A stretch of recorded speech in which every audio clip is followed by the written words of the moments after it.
This is ABS-CBN. Sa bawat balita, Magandang gabi bayan! sa bawat storya. Kasama ka kapamilya.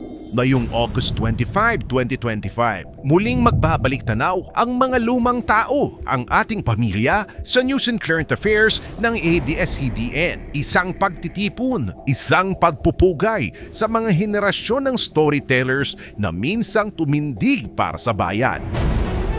Kaya kung ikaw ay taga-News and Current Affairs, tara na! Magkikita tayo muli para mag-reconnect, mag-remember at mag-celebrate ng ating shared legacy. At sa huling pagkakataon, sabay-sabay tayong lilikha ng larawan ng pagkakaisa bilang tanda ng ating forever home. Nagtipon-tipon sa ABS-CBN compound ang mga orihinal at iba pang dating tauhan ng ABS-CBN Integrated News and Current Affairs mula 1986 hanggang kasalukuyan sa isang hindi malilimutang homecoming at reunion na inorganisa nila sa compound ng ABS-CBN News sa Quezon City ngayon Lunes. Mahigit 300 kapamilya news alumni at kasalukuyang empleyado ang masayang nagkita-kita at nagsalo-salo sa Dolphy Plaza. Sinundan ito ng maikling programa sa Dolphy Theater na pinangunahan ni Pia Ontiveros, Mark Logan at Shari Villa. Formal silang sinalubong ni ABS-CBN News Head Francis Toral. Pagkakataon din ito para magkamustahan at mag-update sa isa't isa at magbalik tanaw sa mga pinagdanang hamon at pagsubok. It's always a privilege and an honor to be part of this institution. I had to come here today to thank you all for the best years of my life. Had it not been for ABS-CBN, there is no Erwin T. Tulfo. Bakit tayo nandito? In the service of the Filipino people. Papasalamat din ako sa inyong lahat na kayo po ay naging kabahagi ng buhay ko.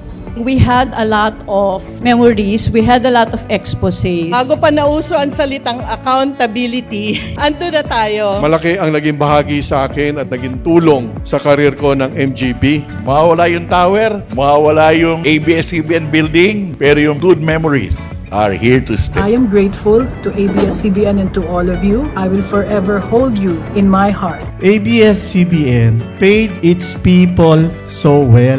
Maraming salamat po ABS-CBN. Mabuhay tayong lahat na naging bahagi ng makasaysayang paglalakbay na ito. We're proud to be part of ABS-CBN bilang mga batang ABS-CBN. Inalala rin ang mga tumatak na coverage na bahagi na ng kasaysayan.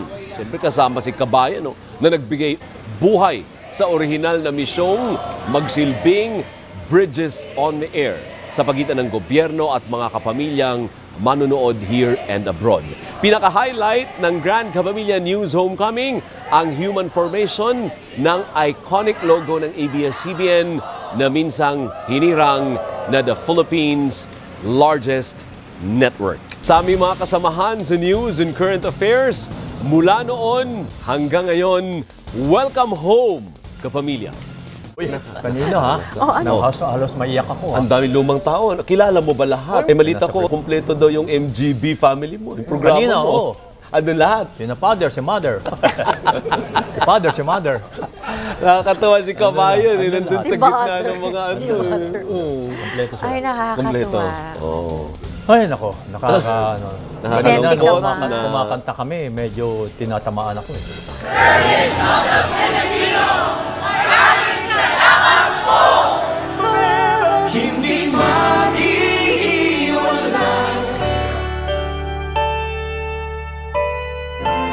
In the service of the Filipino worldwide.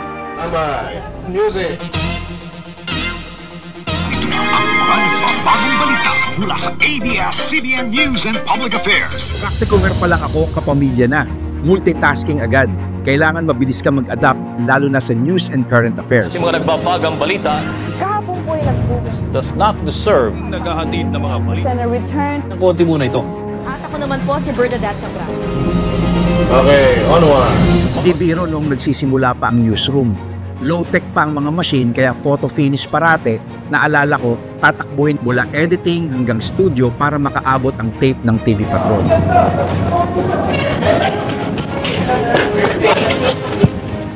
Pero bibilib ka talaga sa mga tao sa newsroom at current affairs at sa mga namumuno rito. Anong balita? Yung equipment doon, yung parang bagong ko, hindi pa ready yung material. Cameraman, kulang sa equipment. CBN, no? So, talaga yung idea ng TV Patrol. Demanded pressure ng TV Patrol. 10 taon at hanggang ngayon. Congratulations. I am proud of TV Patrol and have no doubt that this is one program that will keep me continually proud of our news operations in the years to come. Nakakahawa ang kanilang dedikasyon dahil nga naman sa laki ng responsibilidad, bawal na bawal ang fake news. Malalim na pagsisiyasa, mas balansing pagtala. Mga may inspirasyong kwento ng buhay. Dapat patas ang mga istorya. Tinutukan ang malalaking istorya ng bayan. You still hear some gunshots. Dito nagkaroon ng pagsabog. Kaya naman lahat ng programa ng news and current affairs na mamayagpag. Hoy, gising! Handa na ba kayo? Magandang gabi, bayan. Ilang na ating mga kababayan nagtatrabaho. Guarantee speed. Are you ready? Tawag na sa akin, Peter Rabbit. Proud na proud ka kung nakasakay ka sa crew cab na may logo ng ABS-CBN dahil lahat nagtitiwala sa kumpanya. Mula sa pag-alburuto hanggang sa pagsabog ng pinatubo, hindi bumitiw sa pagbabalita ang buong pwersa ng TV Patrol. The whole province of Botolan, Zambales was covered with ash and sand. Kapag may nangyari, papuputukin agad ng DOS sa DZMM man o breaking news sa TV. I am sorry. Ang pagkamatay ng kaibigang si Sergeant Eddie Esguerra sa kasagsagan ng putukan sa ABS-CBN.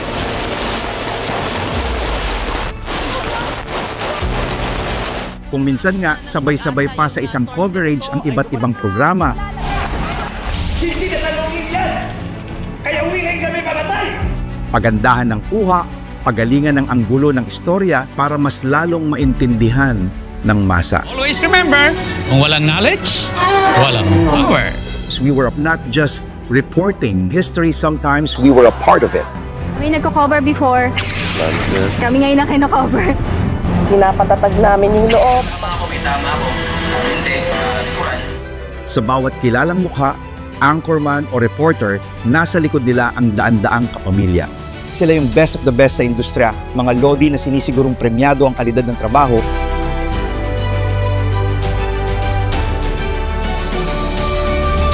At proud ako na napabilang sa kanila. Kahit napunta na ako sa ibang kumpanya at larangan, bit-bit ko pa rin sa puso ang pagiging kapamilya.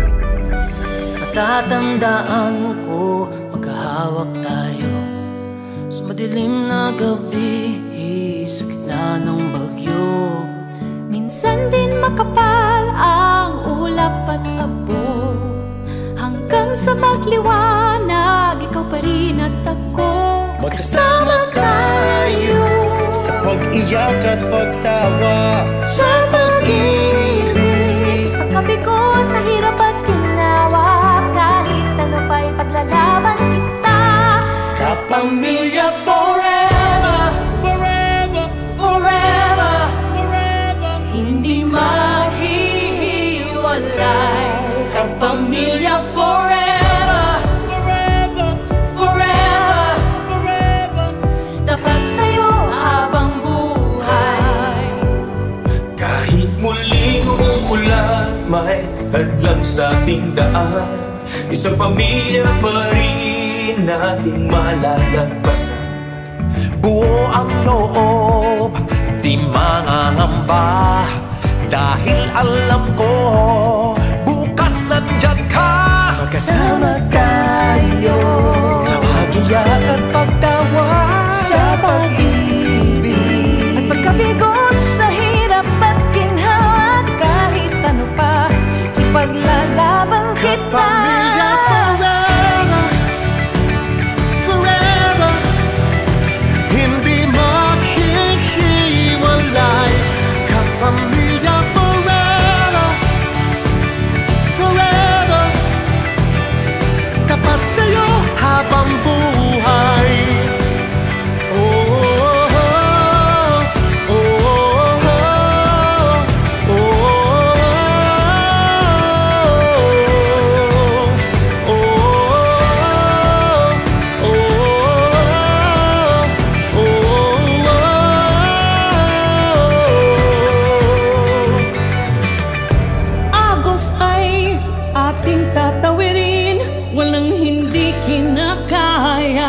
ang pag-ibig at panalangin.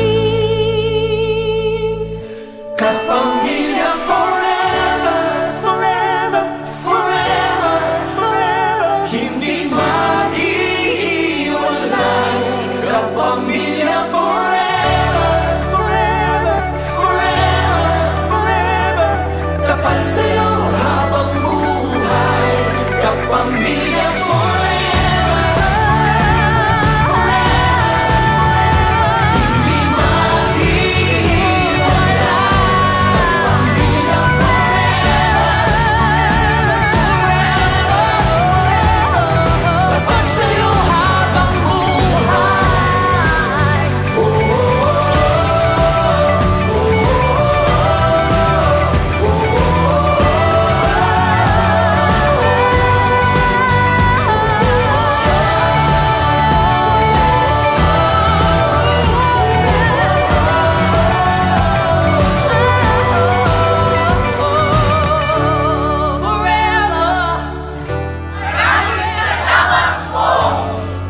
Once a Batang ABS, always a Batang ABS.